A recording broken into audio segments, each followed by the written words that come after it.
नमस्कार, मी अरमान पठाण. आपण बघत आहात शार्प न्यूज. आपलं शहर, आपलं गाव, आपली बातमी आपल्यापर्यंत पोहोचवण्यासाठी शार्प न्यूजची टीम नेहमीच कार्य करत असते.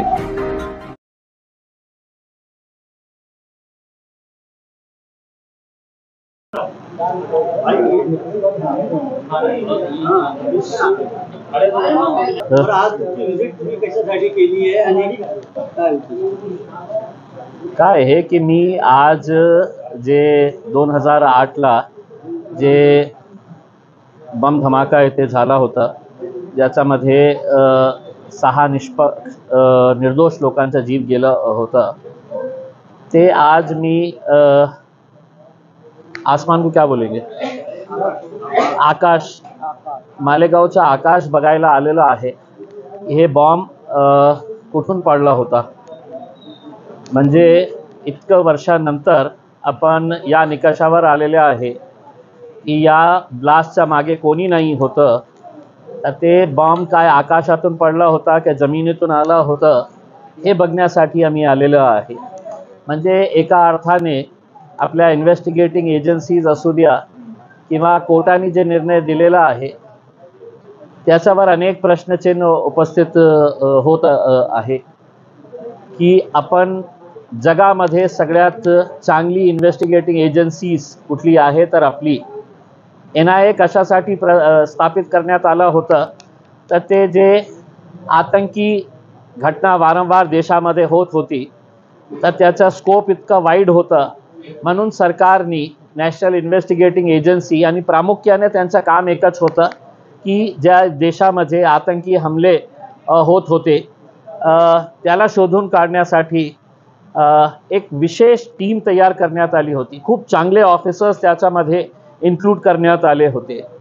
आणि जेव्हा अशा प्रकारचा निकाल येतं तर याच्या बाबतीतही शंका उपस्थित होतं की आपल्याला NIA ची गरज आहे का, की लोकल पोलिसांनीही ते केलं असतं. तुम्ही असा काय अद्भुत कारनामा केलेला आहे 17 वर्ष उलटून सुद्धा, की एक दिवस कोर्ट म्हणतं की नाही याच्यामध्ये कोणीही दोषी नाही आहे. आणि एक म्हणजे सरकारला प्रश्न विचारायचं आहे की जे मुंबई ट्रेन धमाका झाला होता, त्याच्यानंतर अशाच प्रकारचा निकाल आला.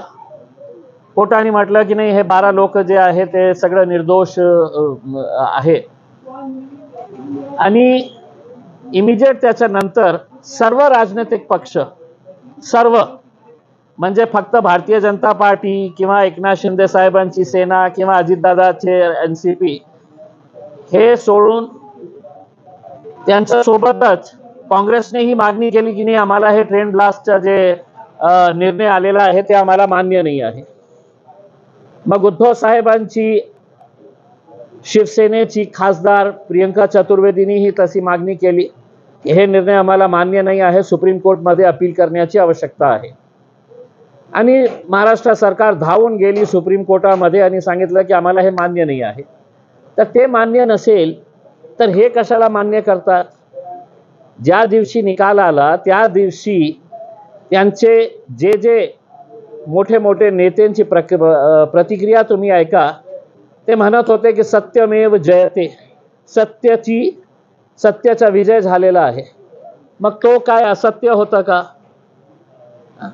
मग तो कोर्टाचा जे निर्णय आहे तो जज त्याच खुर्चीवर बसलेला आहे. हे जजनी जे दिलेला आहे त्याही ते कोर्टाचा निर्णय आहे. मग असा दुजाभाव कशासाठी.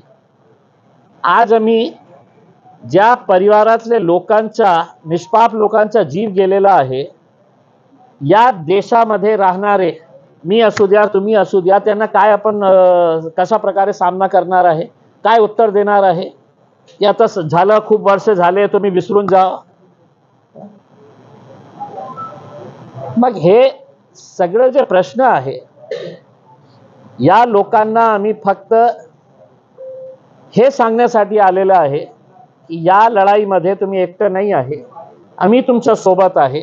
जिथे जिथे तुम्हाला आमची, आणि खऱ्या अर्थाने सांगायचे असेल तर माझ्या पक्षाचे अध्यक्ष बॅरिस्टर असदुद्दीन अवैसी साहेबांनी सांगितले 3-4 दिवस पूर्वी त्यांच्या आदेश आला होता की मी मालेगावला जाऊन त्या परिवारातले लोकांना कमीत कमी, किसी का बेटा किसी का भाई का इंतकाल हुआ है, उसकी जान गई है, तर फक्त त्यांना हे सांगण्यासाठी की आम्ही तुमच्या सोबत आहे या लढाईमध्ये. मला मागच्या 3 दिवसामध्ये येणे शक्य झालं नाही आहे, कारण माझ्या विरोधात आता 13-14 केसेस रजिस्टर झालेले आहे. त्याच्यापैकी मेजॉरिटी केसेस जे आहे ते सगळं बोगस केसेस रजिस्टर करण्यात आलेलं आहे. पण काय हे कोर्टाची प्रक्रिया आहे, आपण आदर करून. संघटना त्यांनी एक जल्लोष केला आणि त्यांनी असा आरोप केलेला आहे सिमीवर तर बंदी आहे, सिमीचा याच्यात हात आहे, जमेतुल उलमा याच्यावर बंदी आणावी अशी हिंदुत्ववादी संघटनेची मागणी. आता या भाजपवाल्यांना मला हे सांगायचे आहे की देशामध्ये आपली सत्ता किती वर्षापासून आहे, किती वर्ष झालेले आहे, राज्यामध्ये किती वर्षापासून भारतीय जनता पार्टीची सत्ता या राज्यामध्ये आहे. मग तुम्ही जेव्हा जल्लोष करत होते तर माणुसकीच्या दृष्टीने तुम्ही जेव्हा ट्रेन ब्लास्टचा निर्णय आला होता त्यावेळी सुद्धा तुम्ही जल्लोष करायला पाहिजे होता. काय आहे की आम्ही कोणत्या एका जातीचा धर्माचा चष्मा घालून आम्ही हे केसेसला बघत नाही. या देशामध्ये जोपर्यंत आतंकी घटना घडेल आणि त्याच्यामधून आपण रंग आणि राजनीती हे दोघं आपण आतंकी घटनामध्येही आपण बघणार असेल तर या देशामध्ये कधीही प्रामाणिक न्याय होणार नाही. आणि आतंकची घटना जे 2006ला 2008ला मालेगावमध्ये घडलेली आहे, तर तीच घटना 2025 मध्ये सुद्धा अशाच प्रकारची घटना घडलेली आहे. आणि त्याच्यामध्येही आपण रंग शोधत होते आणि राजनीती करत होते. पहलगामच्या संदर्भात मी आपल्याला बोलतो. तर याचा अंत कधीही होणार नाही आहे. आम्ही काय स्पष्टपणे सांगतो, कोणी मुस्लिम समाजाचा दोषी असेल, निष्पाप लोकांना मारलं असेल तर त्याच्यावर सक्त कारवाई करा तुम्ही. आम्ही त्याचं समर्थन करणार नाही. पण आपण फक्त जातीच्या आधारावर अशा प्रकारचे निर्णय आल्यानंतर त्याच्यामध्येही आपण रंग शोधत असणार तर या देशासाठी खूप भयानक परिस्थिती आहे. एक याचिका दाखल केली आहे न्यायकोर्टात, तर माझ्यावर टॉर्चर झालेलं आहे, मला लय टॉर्चर केलेलं आहे आणि या अधिकाऱ्यांनी टॉर्चर केलं, त्यांच्यावर कारवाई व्हावी.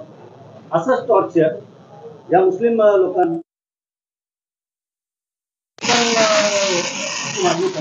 काय आहे की या देशामध्ये अगर justice is equal for everybody, म्हणजे न्याय सगळ्यांसाठी समान आहे हे आपण मानत असेल तर किंबहुना मुंबईच्या धमाकेच्या संदर्भात महाराष्ट्र सरकार सुप्रीम कोर्टामध्ये गेली, सुप्रीम कोर्टाने ते रिव्ह्यू जे आहे पेटिशन एक्सेप्ट केली. ठीक आहे, सुप्रीम कोर्टाने सांगितले की आम्ही या लोकांना अरेस्ट करणार नाही, पण आम्ही रिव्ह्यू करणार आहे. आणि समजा महाराष्ट्र सरकार या जजमेंटला रिव्ह्यू करण्यासाठी तयार नसेल तर सुप्रीम कोर्टाचा, हायकोर्टाचा या अधिकार आहे की त्यांनी स्व मोटो महाराष्ट्र सरकारला हे सांगावं की तुम्ही जशा या निर्णयाच्या विरोधात आमच्याकडे आलेले आहे, मालेगावच्या विरोधात मालेगावचं जे जजमेंट आलेलं आहे ते जजमेंट ही आमच्याकडे पाठवा, त्यालाही आम्ही रिव्ह्यू करू. नाहीतर हे तर पॉलिटिकल डिसिजन झालेलं आहे की हे जे आहे विशेष जातीचे आहे म्हणून महाराष्ट्र सरकार यांना एक संदेश द्यायचा आहे. आणि ठीक आहे, तुम्ही ज्या प्रकारे काँग्रेसवर बोट दाखवत होते की त्यांनी याच्या बाबतीत राजनीती केली, सगळ्यात घाणेरडी राजनीती या देशामध्ये कोणी केली असेल आतंकच्या घटनेच्या संदर्भात तर ते या देशाचे पंतप्रधान नरेंद्र दामोदर मोदी आहे की ज्यांनी एक आतंकी जे एक्युज्ड आहे, जी आरोपी आहे आतंकी मामल्यामध्ये, देशामध्ये कोणीही चांगला माणूस भेटला नाही होता म्हणून एका साध्वीला भोपाळचा तिकीट देऊन तिला लोकसभेमध्ये पाठवले आणि जगाला एक संदेश दिले की आमच्याकडे आतंकी आरोपीलाही आम्ही लोकसभेमध्ये बसवू शकतो. काही तुम्हाला चांगले लोक मिळाले नाही होते. आता ती सुटली, तुम्ही तिला पंतप्रधान करा, आम्हाला काय देणं घेणं. मैं सबूतों के साथ दे रहा हूं, मैं तो नाम के साथ एक एक केस के बारे में बता रहा हूं उसमें. जब तक आप आतंकी घटना के अंदर रंग और राजनीति देखते रहेंगे और राजनीति करते रहेंगे, तब तक इस मुल्क के अंदर आतंकी घटना होती रहेगी और इंसाफ कभी नहीं होने वाला है. ऐसे लोक म्हणजे जे मराठीत असे लोक जेव्हा असे बोलतात तर याचा इम्पॅक्ट काय होतो समाजावर किंवा नाही, असे लोकांना कोणी मोठं केलं? आजच्या काही वर्षापूर्वी तुम्ही कोणत्याही माणसाला विचारा, असा पत्रकार म्हणून आपल्याला विचारतो की एक 4 वर्षापूर्वी आपल्याला माहित होतं का की अशा प्रकारचा एक माणूस आहे करके, ज्याचं नाव किडे आहे? माहित होतं? नाही माहित होतं. आता एजेंडा आल्यावर मीडिया ही कशा प्रकारे काम करत आहे. एका सामान्य चिल्लरच्या माणसाला आपण इतकं मोठं करून टाकतात, मग ते काहीही बडबड करतो आणि त्याची बातमी होतं. या देशामध्ये एका वेगळ्या प्रकारचा आतंक कशा प्रकारचे सुरू आहे मी आता बोलणार नाही आहे. कोणत्या माणसाला आपण किती महत्त्व द्यायचं हे आता मीडियाला करण्याची आवश्यकता आहे मला असं वाटतं.